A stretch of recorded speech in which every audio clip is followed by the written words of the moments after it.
We'll tell you how people on campus are making a difference and how you can too. Making your garden grow.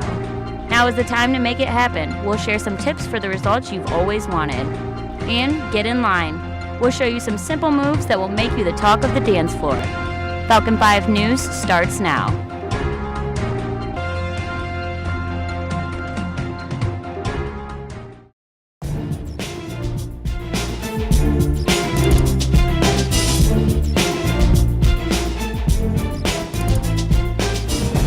Live from the campus of Bowling Green State University, this is Falcon 5 News. Welcome to Falcon 5 News. Thanks for joining us. I'm McKenna Rodriguez. Finding a way to make the community better. That's what the Sandusky County Leadership Class of 2018 did last weekend. The class was assigned the task of accomplishing a community improvement project. It decided to focus on children and youth in Sandusky County, and the outcome was incredible. Members of the leadership Sandusky County had 8 months to complete a project of their choosing.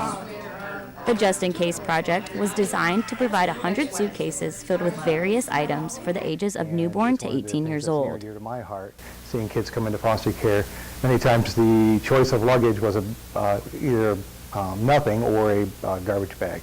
So when kids come into care, giving them something of their own, a bag of their own with their own items, stuffed animals, things like that they can call their own, it's really beneficial to the kids that come in. The goal was to provide the Sandusky County Children's Services Department with 100 cases. Donations from the community and fundraising efforts helped exceed that goal by filling 120 cases with additional money and gift cards left over. When children are traumatized, and certainly we know whenever there's a move, they're going to have trauma, at least they have something positive to call their own. And I think that the impact of this is so huge. Overall, a total of $17,000 was raised. After the suitcase revealing, members of the class and the department placed over 500 pinwheels outside. Each one represents what a problem child abuse and neglect is in the community. April is National Child Abuse Prevention Month, and the number of children in foster care continues to rise throughout the state. If you'd like to get involved or make a donation, contact your local Children's Services Department. 41 million people struggle with hunger in the United States. It's a problem in the country and around the world. But here in Ohio, people are working to fight hunger. Molly Wells joins us in the studio to explain what is being done in our area. Molly? Thanks, McKenna. The Food for Thought Mobile Pantry makes a stop on BGSU's campus once a month. It's a Toledo nonprofit organization. It provides fresh produce and non-perishable food items to students, university employees, and community members. Carrie Hamady says efforts like this help people in many ways. Help you be successful. If you're not meeting your nutritional needs, it's hard to be successful in the classroom too. The BGSU Ending Hunger Initiative is headed by the Center for Community and Civic Engagement. They provide additional food-related resources located throughout the area. McKenna? Safety is a focal point this year at BGSU. The university and the city of BG are working to make sure students are safe in high-traffic areas. One of those areas is Wooster Street. City officials are focusing on adding crosswalks.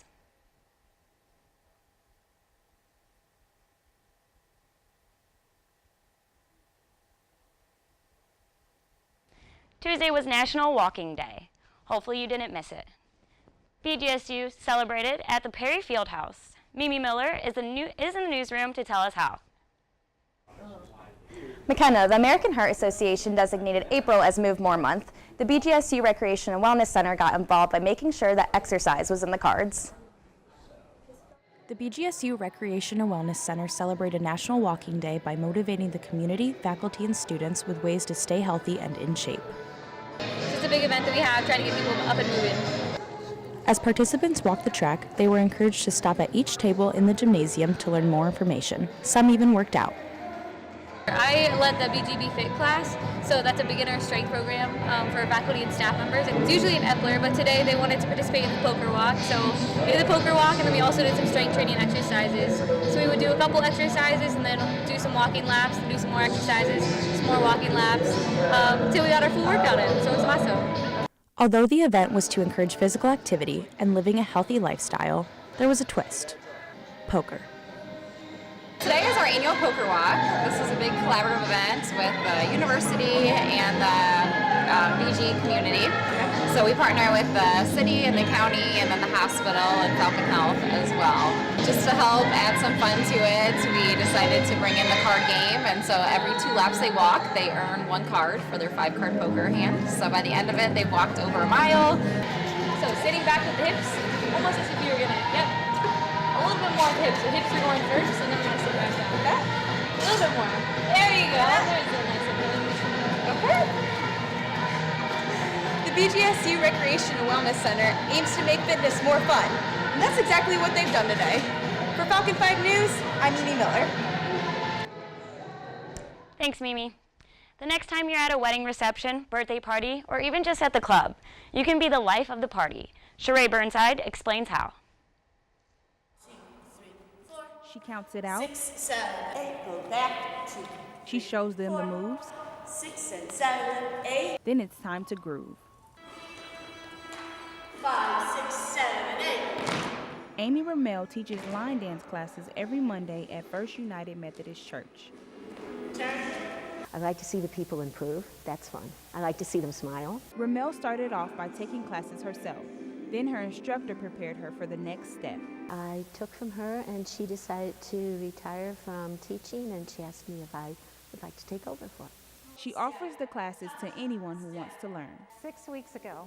That's when Tiffany Jensen got in line. And according to her, there's always more to learn.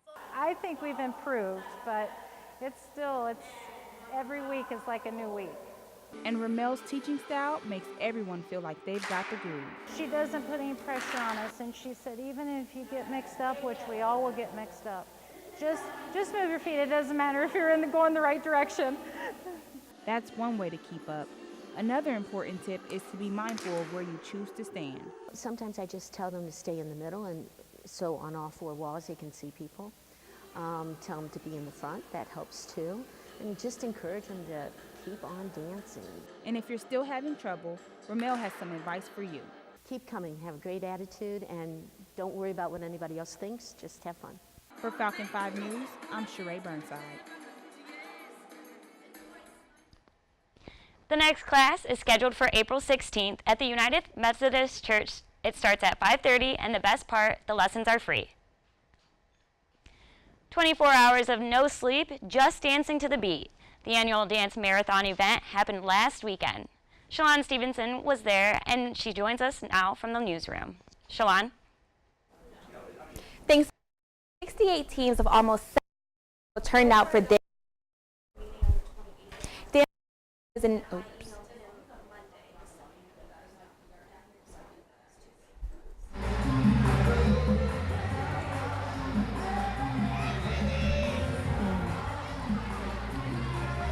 She's supposed to.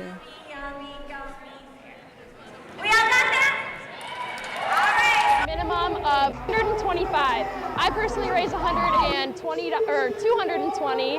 I just decided to raise as much as I could from the help of my friends and family. I raised money by Venmo, the donation link, and by having like a little timesheet where people could sign up and saying that they're going to sponsor me for this certain time. It was family, my sorority sisters, friends, even like my grandma's friends that I don't know raised money for me.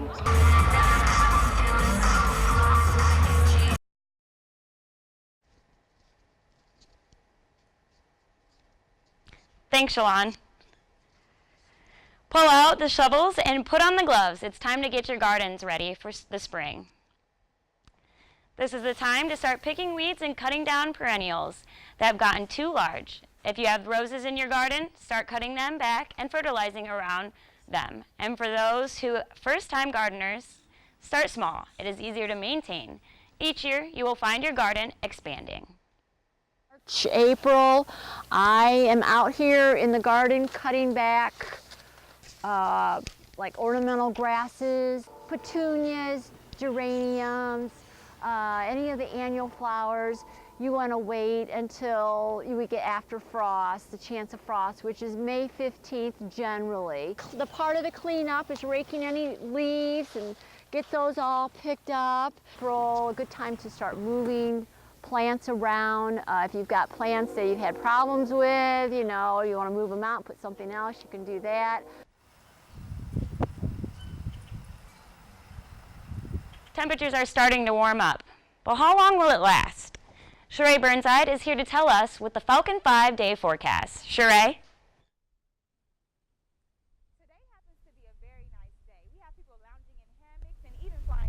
But I don't think we've seen the last of all man winter just yet. As we head into the weekend, you can expect some rain, so don't forget your umbrella. And as we head into next week, you can expect some snow showers and some cold temperatures. So don't put the coats away just yet.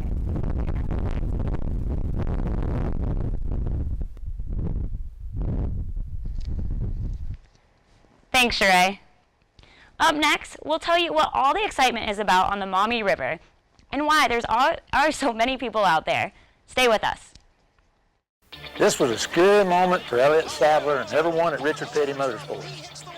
Thankfully, the folks at NASCAR have taken every precaution to ensure the safety of our drivers.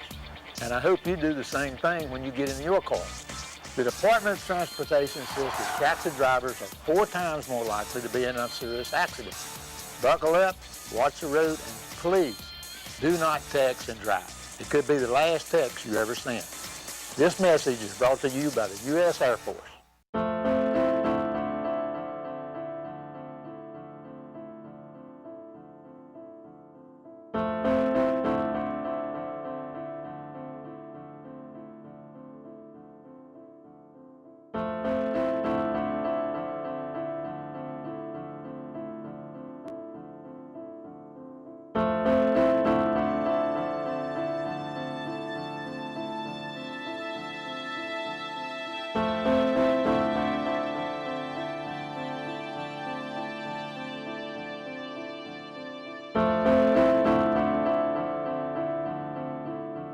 Behind the wheel, there is no such thing as a small distraction.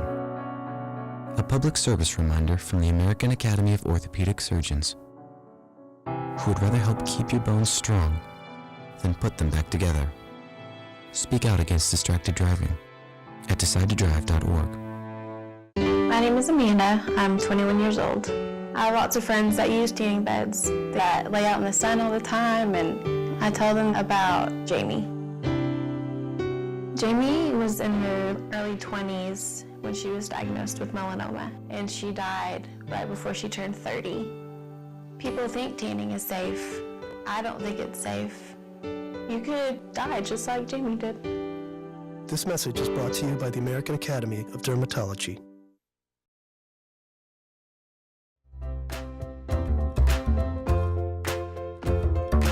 Traveling across Ohio and across the region, finding new places and meeting new people with interesting stories to share with you.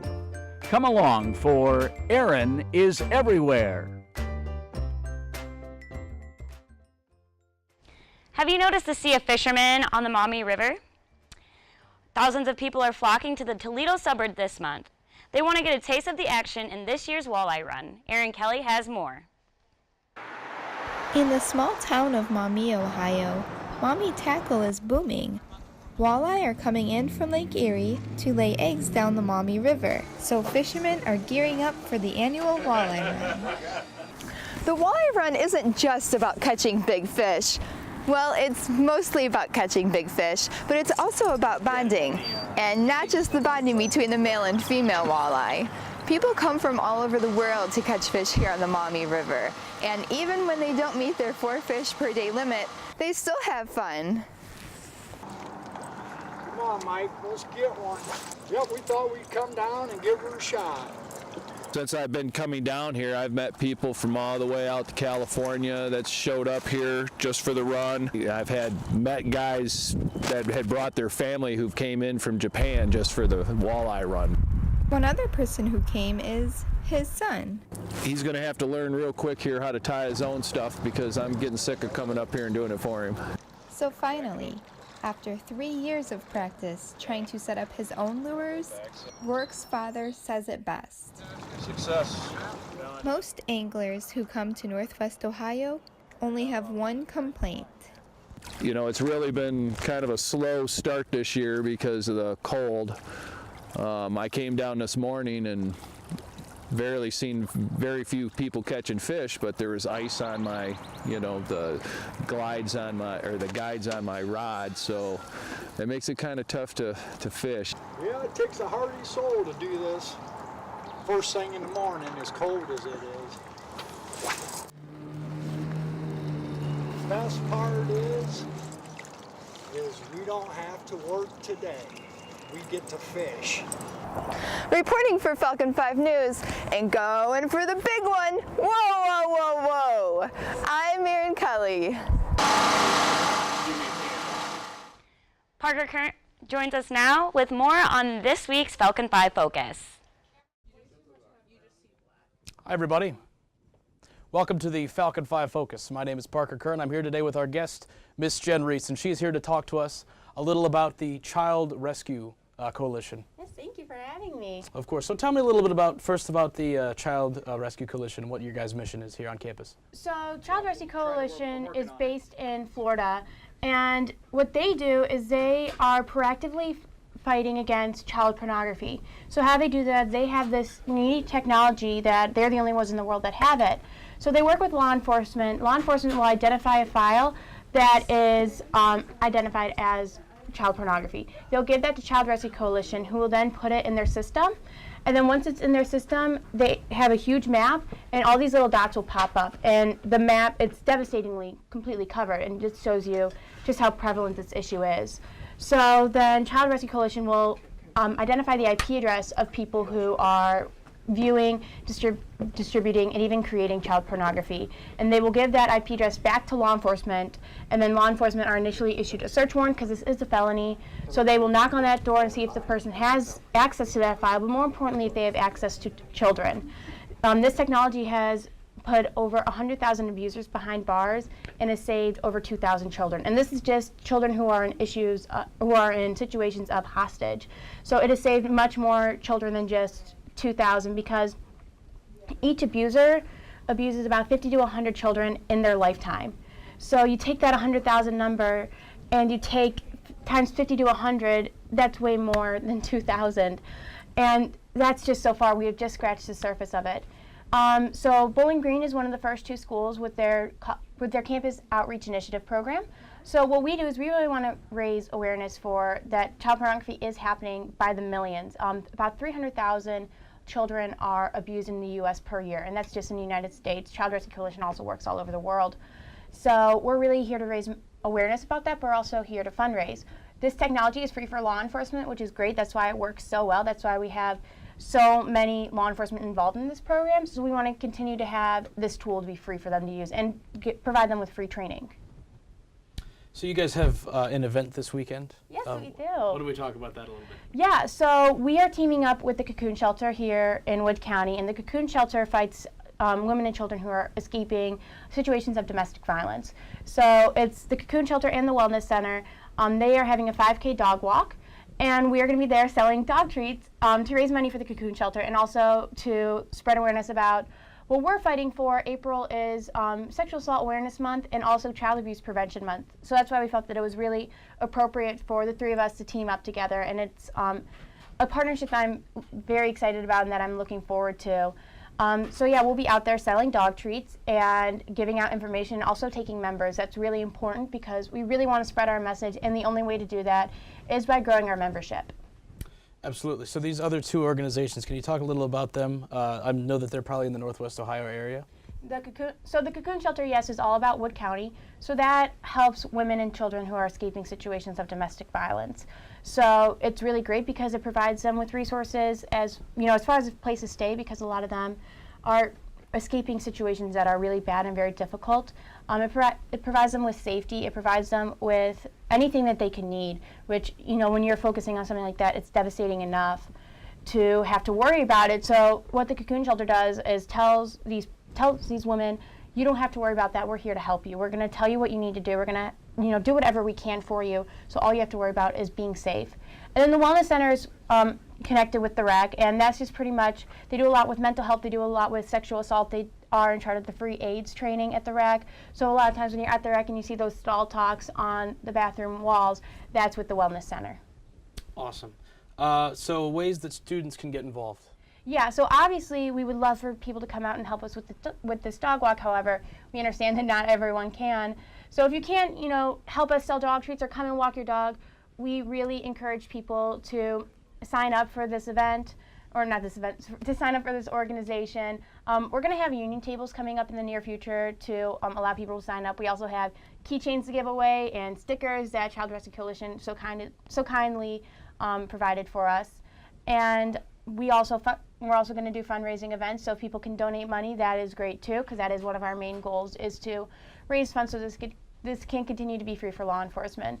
We're hoping that when students become members of the organization, we could also provide them with a little bit more information. I know Child Rescue Coalition said that once we have our executive team, they would like to have a FaceTime call with us, with the CEO and the president of the organization.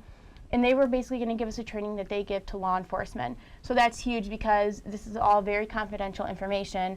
That map that I was discussed earlier, it is very overwhelming to see, but unfortunately it's not made public. So, we're hoping that once we have an exec team that they could see it so that they would really be a little bit more driven to spread our message out and to fight.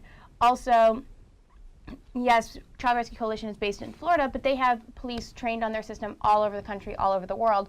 So there are a few law enforcement officers who are trained in the Toledo area who are going to be interested in coming in and just talking about us with exactly what situations they have seen, because some of them are very devastating. So once we have a larger membership base, we hope to have law enforcement officers come in and kind of share their stories. Excellent. Do you know how many people around the world are in this organization? I mean, I know it's a very global effort. Obviously, it's it's a wonderful cause. Certainly, this is a terrible epidemic, but do you know how many people around the world are in this organization? How many law enforcement? I'm not sure, but I know how many people are affected is by the 100,000s to millions. So, like I said, in the United States, 800,000 children are sexually abused per year. So that's a huge number. Around the world, about 10% of men and 20% of women can recall an incident in their childhood when they were sexually assaulted. And that's kind of deceiving, because one of the things that Child Rescue Coalition has discovered was these predators do have preferences. So oftentimes, when you think about, well, what do they remember from their youth, they can't really remember things when they were really young. And unfortunately, some of these predators have preferences for infants. There's a talk with Blake Lively. She is one of an advocate for Child Rescue Coalition. And she shared a story where she asked a law enforcement officer, well, infants, what do you classify an infant as? And he said, the umbilical cord is still attached.